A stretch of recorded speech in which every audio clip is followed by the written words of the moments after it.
Assalamu alaikum everyone. You are watching O Level Islamiat by Ayesha Azhar, and this is Ayesha Azhar.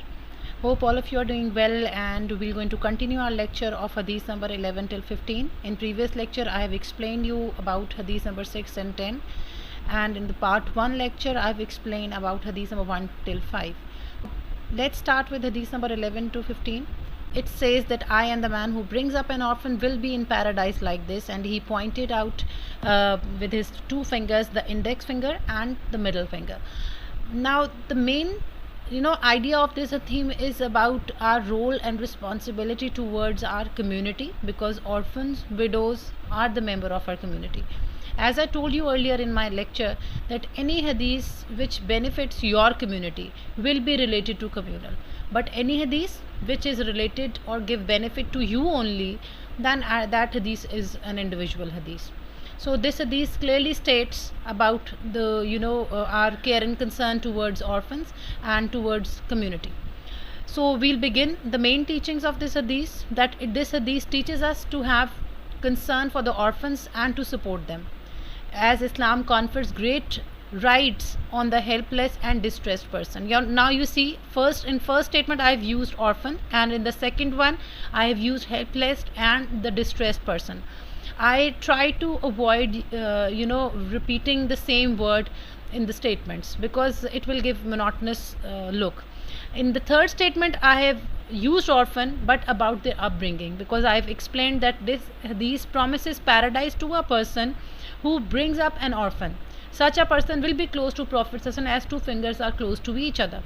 So I have explained the main teaching of this hadith. So kindness, mercy towards the orphan is one of the basic principle of Islamic community, and those who deny it are regarded as hypocrites. Then I have given a reference of hadith. You can note down this hadith, that who gives shelter to an orphan with his food and drink, Allah will guarantee him paradise unless he has committed a sin which cannot be pardoned, and that is a shirk.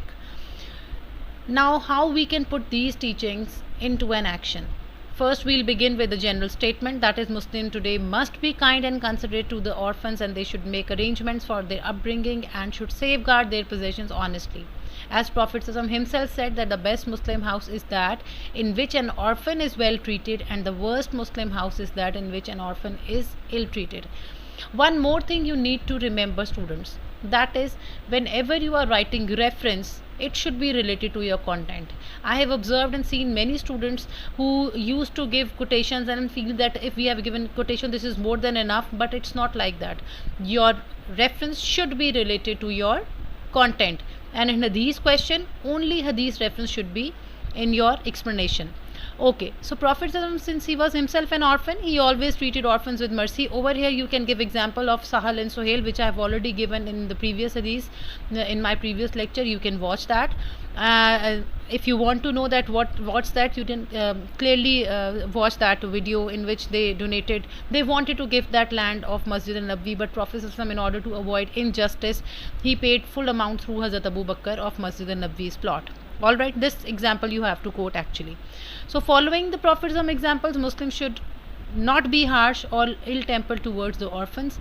And the last point which I have given, I have written over here, take care property with honesty. I have explained this statement in my previous lecture, which means that if somebody is taking care of the property of orphans or widows, they should be honest while taking care of it, and they should return the property according to the time with honesty, without being greedy. Alright. Now hadith number 12. Hadith number 12 states that the Messenger of Allah, may Allah bless him and give him peace, sent Abu Musa and Muaz bin Jabal to Yemen, and he sent each of them to govern apart. Then he said, be gentle and do not be hard, and cause rejoicing, do not alienate. Now what does this mean? This actually gives it explains about the role of the leader towards his community. Alright, because leader is always for his community.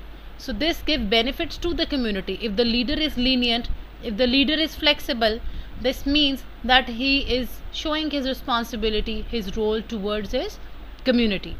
Now what is the belief or the main teachings? I already explained you, even if you write main teachings or belief, both are considered correct, but in order to avoid any confusion, I am writing over here main teachings. But if you write beliefs, even in my first lecture was there, and I have written belief, it's all right, there is no issue at all. So the main teaching of this hadith is that in this hadith Prophet lays down the conduct of for the Muslim leader, of a Muslim leader or the Muslim ruler, that it emphasizes that Islam enjoins a Muslim leader to be kind and gentle to the people. It condemns that those rulers who are cruel, who are harsh, and tells us that this rigidness leads to rebellion and chaos. So Prophet always was a very flexible leader. We have so many examples we can write over here. Whether I've written or given, it's not important, but you should be aware that how flexible he was. You can give example of Battle of Uhud in part B, you can give example of Battle of Trench in part B, but one or two examples are more than enough, and it should be in a line or two, not more than that. No need to write any detail of that event, because you will lose marks, as well as you definitely lose time as well, because we have to complete paper in 1 hour 30 minutes. So it's very difficult to write so much for 2 marks only. So Muslims ruler today should be kind-hearted and gentle. They should have concern for the masses, and the Prophet ﷺ, masses are the people actually, all right. So public, you may say. So the Prophet ﷺ was the ruler of Medina, and he always took care of the needs of his people. Even he was very kind with the non-Muslims. You know that he signed the Charter of Medina. He was kind with non-Muslims, the woman who used to pelt rubbish on Prophet ﷺ. So he treated them, everyone, with kindness. All right. So he signs many treaties which guaranteed the security of their property, their life and religion. Charter of Medina is one of them. So by following the example of Prophet ﷺ, Muslims should be the cause of happiness and ease for his people. So Prophet ﷺ also said that your best ruler are those whom you love and they love you. So even the parents are the leaders or the rulers. As I told you earlier, that people feel restricted. The parents are the leaders. They should treat their children kindly, with love. Yes, restrictions are parents are strict towards their children, but not every time, in some cases. Employers, that means the bosses who are the leader of their company, they should be lenient towards their subordinates. They should perform their duties by following Sunnah and Hadith of Prophet ﷺ. I hope this is quite clear to you. Coming towards Hadith number 13. Now Hadith number 13, I hope now you understood that what's the difference between communal or individual hadith. Now hadith number 13 tells us that he who studies the Quran is like the owner of the tethered camels. If he attends to them, he will keep hold of them, but if he lets them loose, they will go away. What does this mean? Tethered camel means a trained camel, trained camel, thaka hua jisko bolte hain, a tired camel, a trained one.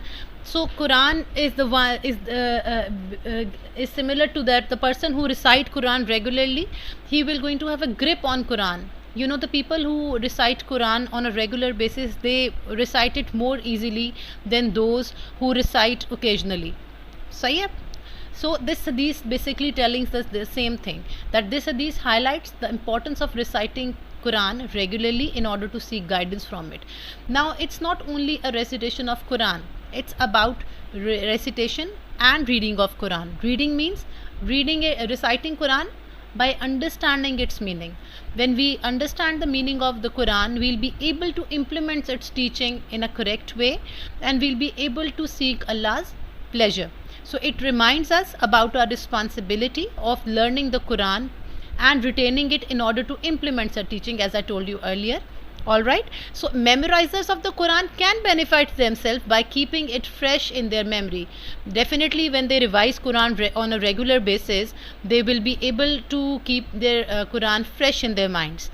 And it further tells us that if a person becomes neglectful after he has memorized Quran, he is apt to forget it. It's very common that or if we leave anything, we will start forgetting that thing. You can take an example of your any computer software which you were using on a regular basis.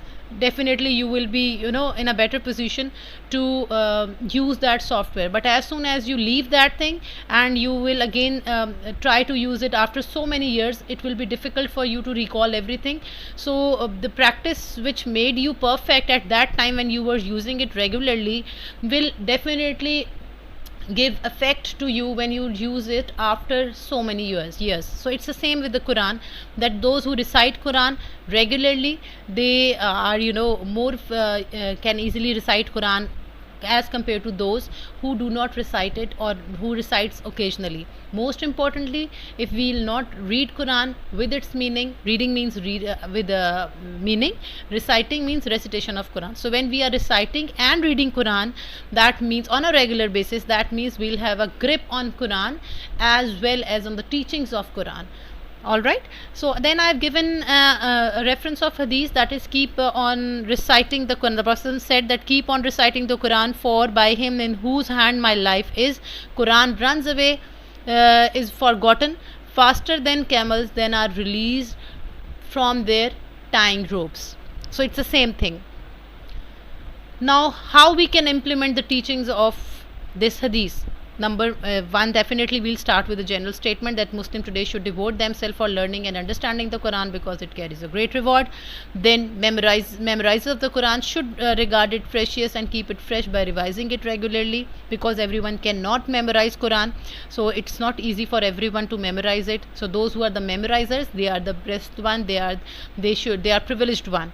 So most Prophets used to recite Quran. Over here I have given example of Prophet ﷺ, that he used to recite Quran in front of his companions and every year in front of Angel Jibrail in the month of Ramadan. And Muslims should recite Quran regularly to be on the straight way. We should also encourage our companions for learning and teaching the Quran to others. As Prophet said that the best among you is the one who learns the Quran and teaches it to others. So students, it should be quite clear to you people that this hadith is an individual hadith, because this hadith gives benefit to you or to an individual, not to the community, because if you read and recite Quran on a regular basis, you'll be able to implement its teaching on your life and you'll be able to recite it with ease. All right, now going towards hadith number 14. Now hadith number 14 tells us about the code of conduct of a trader and our behavior towards the debtors. This hadith says that may God show mercy to a man who is kindly when he sells, when he buys, and when he demands his money back. So when he demands his money back, from whom? From a debtor. And when he is selling, someone is buying, so buying and selling is towards the trader and towards the purchaser. Now this hadith teaches us the principle under which the trade, buying and selling must be conducted, and Muslims are commanded not only to behave kindly but also speak kindly during their monetary transactions. What does this means? Monetary transaction means buying and selling. So lending money, borrowing it, all these are the monetary transactions.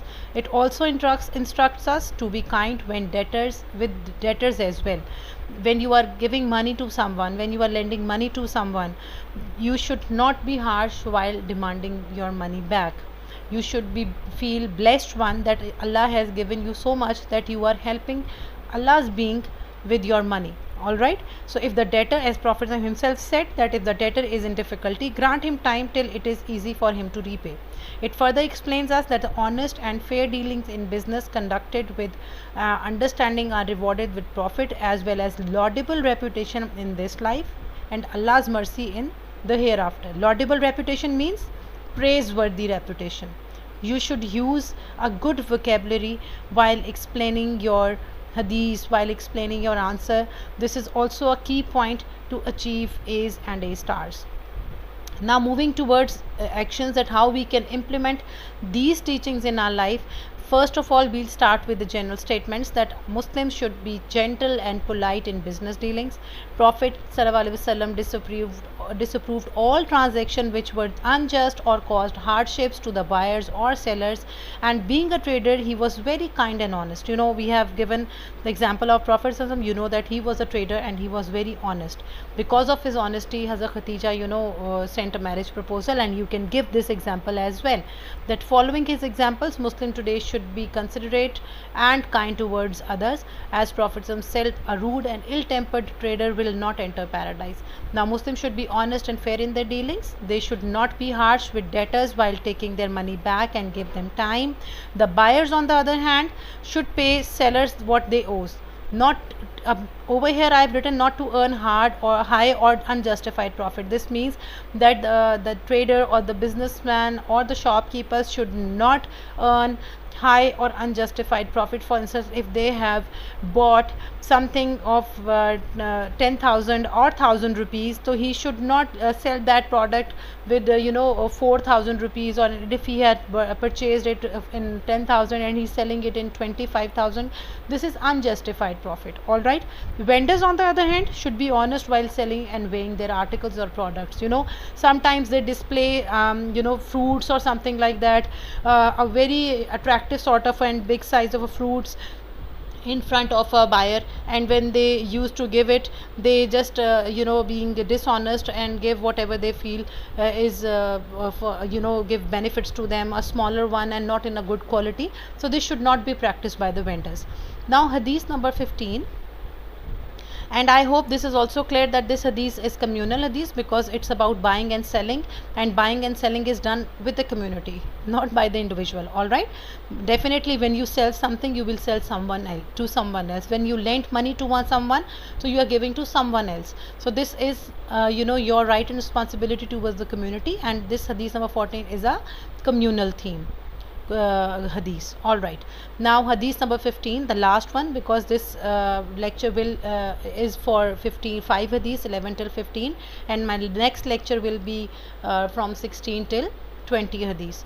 Now God will not show mercy to him who does not show mercy to others. It could be seen that this hadith is related to communal, because you are showing mercy towards other. Now mercy, is an outstanding quality, and it is one of the attributes of Allah.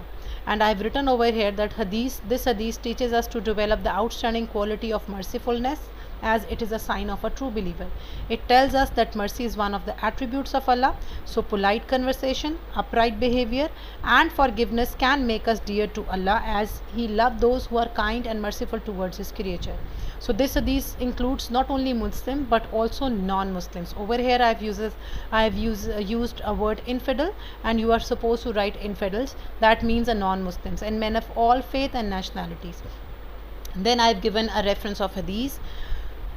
Now how we can implement this teaching, that Muslims should be kind and compassionate to others without making any discrimination between Muslims and non-Muslims. Prophet ﷺ always showed mercy towards his enemies, especially at the time of conquest of Makkah, when he forgave all his enemies, even he was persecuted by them, and he left his homeland Makkah because of them, but he showed mercy towards them. You can write over here example of Washi, that he forgave Washi who martyred Hazrat Hamza. But I have written example of Taif, even that they wounded him badly and then too he forgave them. Then I have given a reference that I was sent as a mercy to all the world. Prophet ﷺ showed mercy in these examples, and how you can implement that. Muslims today should follow the example of Prophet ﷺ and be sympathetic and merciful in order to seek Allah's mercy and forgiveness. So act of kindness may be done. How we can implement specific examples, that it can be done by helping the poor and the less fortunate or the needies, looking after the needs of one's parents, relatives and friends, treating one's servants and dependents kindly.